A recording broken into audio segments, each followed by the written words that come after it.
Evening, and thank you for taking the time to hear the voices of the citizens and the people in the city and the state. My name is Monte Eady. I am a tech professional, small business owner, and a STEM instructor in the NPS system. I'll be brief. Facial recognition does not belong in Milwaukee policing. Many communities in Milwaukee are already feel watched, labeled, and misunderstood.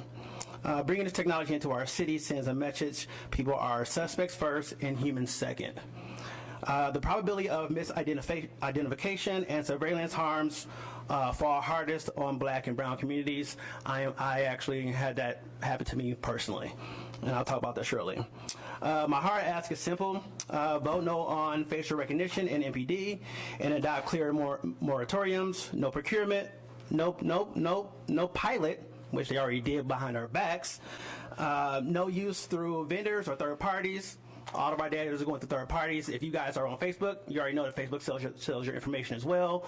They're going to do the exact same thing, especially when it comes to health and all these other things in your travel, what you buy, what you drive, where you go, all of that is tracked.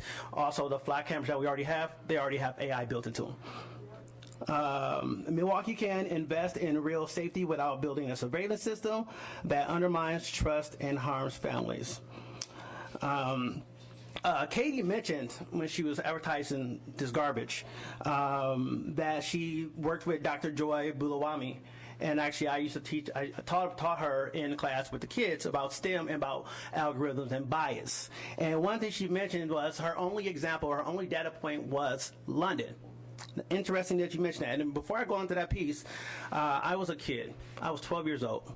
Me and my best friend were riding our bikes. We stopped at the gas station to get some candy.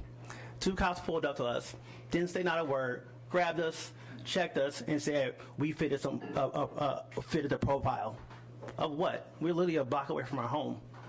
So the reason why I bring that up is because there is an article that came out, The Standard. This was 3rd of April 2025. Met police under fire under discriminatory use of facial recognition cameras in London. And the reason why I brought that up is City Hall's Green Group has circulated figures that shows live facial recognition was used 180 times last year, with over half of these instances in places where Black population is larger than the city's average. So we clearly see that she left out some pieces about what they're doing in London. So think about us being in the number one segregated city in the city, and a lot of these police officers are working in Black communities and then driving to white communities where they live and stay.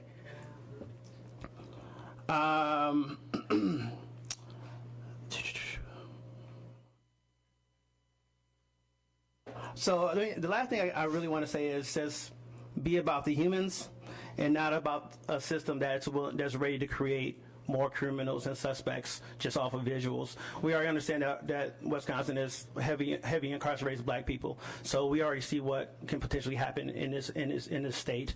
And then also, I have family. I have my wife family is from Minnesota, so we hear day to day what goes on there, and that's only 5 hours away from us. Thank you. Thank you.